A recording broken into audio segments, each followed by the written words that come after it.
Olá, meu nome é Eduardo Starosta e esse é o canal Fora de Curva. Hoje, pessoal, quero tratar como assunto principal uma medida provisória, se a medida provisória é proposta pelo governo federal, que foi aprovado pelo Congresso. O número da medida é 1076/21, vale a pena dar uma olhada nela, que aprova um benefício extraordinário complementar para o valor do Auxílio Brasil. Resumindo, essa medida diz o seguinte: nesse período de excepcionalidade, as pessoas que recebem benefícios abaixo de R$ 400 vão ter um complemento de renda até chegar a essa renda mínima de R$ 400. Tudo bem, eu acho que em relação a período de pandemia, até um pouco depois, na recuperação desse processo que fechou muita empresa, criou muito desemprego lá em 2020, parte de 2021, acho que é até plausível. Mas olha só, gente, nós estamos agora em abril de 2022 e os casos de Covid, pelo menos nesse momento no nosso país, estão praticamente sob controle. Não há mais indícios de epidemia, isso aí pode voltar, olha o que está acontecendo na China, mas nesse momento as pessoas têm plenas condições de buscar o seu protagonismo de si próprias e gerar renda.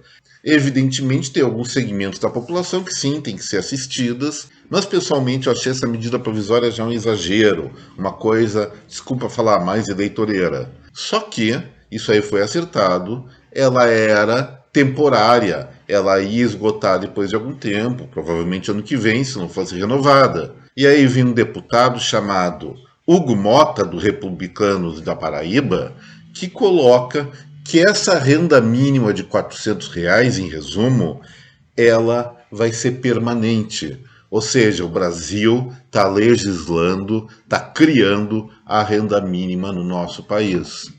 E isso, gente, é uma coisa, é mais que uma faca de dois gumes, como se fala. É uma coisa extremamente temerária para o nosso país. Não é que eu seja contra as pessoas ficar na moleza ganhando algum dinheirinho. Bem que eu pessoalmente gostaria disso também. Mas isso não faz parte da realidade. O estabelecimento dessa renda mínima de R$ 400 certamente vai gerar vários problemas indesejáveis no nosso país. Já na época do Bolsa Família, eu apoiei o programa original que foi feito pela esposa do Fernando Henrique Cardoso, a dona Ruth Cardoso, e melhorado pelo ex-governador do Distrito Federal e senador Cristóvão Buarque, que associava o pagamento de um complemento de renda ou de auxílio de renda para as famílias que mantivessem seus filhos na escola, para qualificar essas pessoas. Quando virou permanente esse negócio, o que aconteceu? O Bolsa Família virou um curral eleitoral. Qualquer partido que sustente, ou qualquer candidato que sustente pessoas com uma renda mínima mensal, seguramente vai receber como contrapartida o voto da esmagadora maioria dessas pessoas em qualquer eleição. E agora não vai ser diferente. Quem receber o carimbo de pai da criança dessa renda mínima, de R$ 400 por mês, vai se eleger para o que quiser, mesmo provocando um super dano para a economia e para a sociedade brasileira. Afinal de contas, com o poder de voto, isso gera instrumentos de pressão para aumentar essa renda e vai estar vinculado ao quê? À eleição seguinte. Então o Brasil está repetindo uma experiência muito frustrada em outros países de consolidar uma classe improdutiva que tem o enorme poder de decidir quem vai ser o presidente da República. Isso é pouco? Não, não é pouco. Olha, a gente tem que tomar consciência que o Brasil é um país de muita riqueza, com a população ainda pobre, com a economia pobre. E para mudar essa realidade, o que nós temos que ter aqui é produção e produtividade. Não é simplesmente estabelecer padrões de renda mínima sem ter de onde tirar esse dinheiro de maneira consistente. De acordo com algumas estimativas do próprio Congresso Nacional, essa emenda do deputado paraibano vai gerar um custo adicional de R$ 41 bilhões para os cofres públicos, isso por ano. Evidentemente, isso aí no decorrer do tempo vai aumentar pelas pressões eleitorais que vão existir. E de onde que vai sair esse dinheiro? Não é através do Banco Central ativando a Casa da Moeda e mandando imprimir lá notas de 100, 50 e 20, até de 200. Não é assim que funciona. Isso aí gera inflação.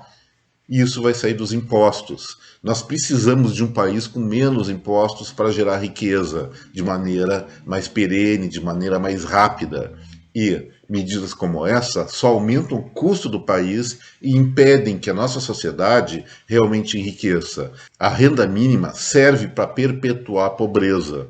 Evidentemente, como eu falei antes, em situações de excepcionalidade temporárias ou para pessoas que não têm condições de saúde para exercer uma atividade remunerada, é claro que nós podemos até devemos proteger socialmente tais grupos.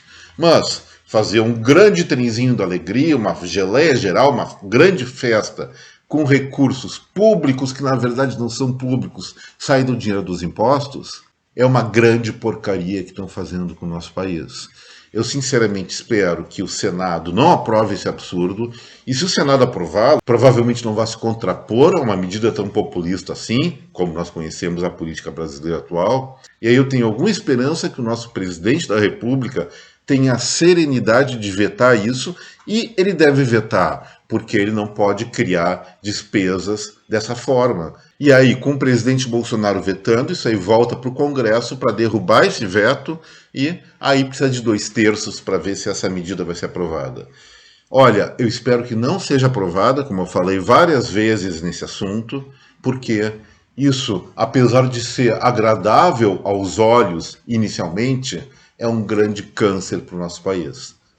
Sim, devemos apoiar quem precisa, mas devemos apoiar essa pessoa no sentido de que ela seja protagonista do seu próprio destino, gere sua própria renda, se eduque, se insira no mercado e na sociedade civil. Não para ficar vivendo às custas do trabalho de outros, dos impostos, eternamente. Isso é um baita de um erro e um grande criador de curral eleitoral. E aí a alternância no poder esqueçam. E o outro assunto rápido que eu queria tratar aqui no Fora de Curva de hoje foi o resultado do PIB dos Estados Unidos no primeiro trimestre agora de 2022. Fechou com uma queda de 1,4% nesse primeiro trimestre, de janeiro a março, quando a expectativa das projeções do consenso era de um crescimento de 1,1%. O que eu quero dizer com isso? A maior e mais sofisticada economia do mundo simplesmente também é sujeita a erros grosseiros de previsão. É lógico que essa queda do PIB significa um sinal amarelo no Banco Central dos norte-americanos, que eles chamam de Federal Reserve, na sequência de alta de juros que eles estavam planejando. Mas eu não quero tratar disso hoje. Eu quero tratar do seguinte, pessoal. Essa questão da pandemia, as políticas contra a contaminação do coronavírus, que envolveu fechamento ou restrição no funcionamento de empresas em praticamente todo o mundo, deixaram realmente as estatísticas econômicas de pernas para o ar. É muito difícil alguém prever alguma coisa com consistência nesses momentos. Até é bom que isso aconteça, porque o presidente do Banco Central dos Estados Unidos vai pensar 2 vezes antes de levar a cabo mesmo a sua intenção de nova alta de juros naquele país.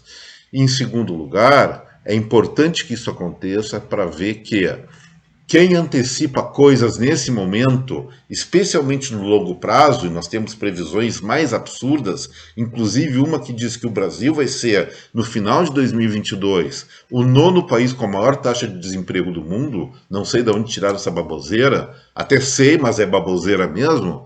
Então, gente, não acreditem em previsões, a não ser que elas estejam muito claras, a não ser que elas estejam muito arrazoadas. Esse negócio de a coisa vai melhorar ou a coisa vai piorar sem consistência, vamos abandonar, porque isso nos induz a erros. E erros econômicos nos induzem a perder dinheiro, a fazer apostas erradas, tomar decisões equivocadas. Vamos tomar muito cuidado com isso. E para finalizar o Fora de Curva de hoje, eu quero comentar uma coisa que realmente aconteceu na semana passada. Olha, é lamentável que nós estejamos vivendo a guerra entre Rússia e Ucrânia, ou seja, um país vizinho grande atacando o outro menor, também tem grandes dimensões, mas geograficamente é muito menor que a Rússia. E aí, em outros lugares do mundo, nós também temos situações similares de rivalidade de um país de grandes dimensões com poder ibérico fantástico frente a um outro que também pode se defender, mas é mais modesto. E isso acontece exatamente, talvez o segundo conflito mais premente que nós temos, ou com maior potencial de acontecer, é China e Taiwan. E a China, por enquanto, está quietinha, faz ameaças, exercícios aéreos, mas efetivamente não consolidou nenhum ato de violência contra Taiwan. Mas aí o que aconteceu? Uma rede de televisão taiwanesa, que fica lá em Taipei, capital do país, começou a divulgar, não se sabe por que ainda, eles deram uma desculpa depois, que a cidade de Nova Taipei estava sendo atingida por mísseis guiados do exército dos comunistas, o exército vermelho da China. Foi um pânico geral no país, mas não tinha nada a ver, era mentira. Eles atribuíram depois que foi um erro dos funcionários que publicaram conteúdo de exercícios de prevenção de desastres.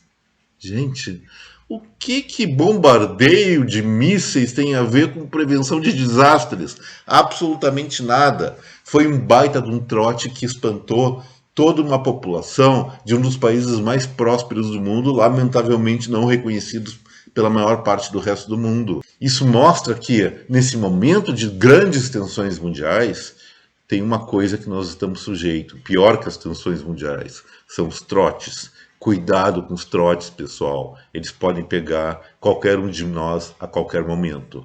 E com isso, gente, eu encerro hoje o Fora de Curva. Espero que vocês tenham gostado desse vídeo. E se gostaram, estou precisando. Like, compartilhamento e inscrição aqui no nosso canal para manter esse trabalho no ar com continuidade. Mais uma vez eu agradeço a atenção de cada um de vocês. Um forte abraço, até breve e tchau.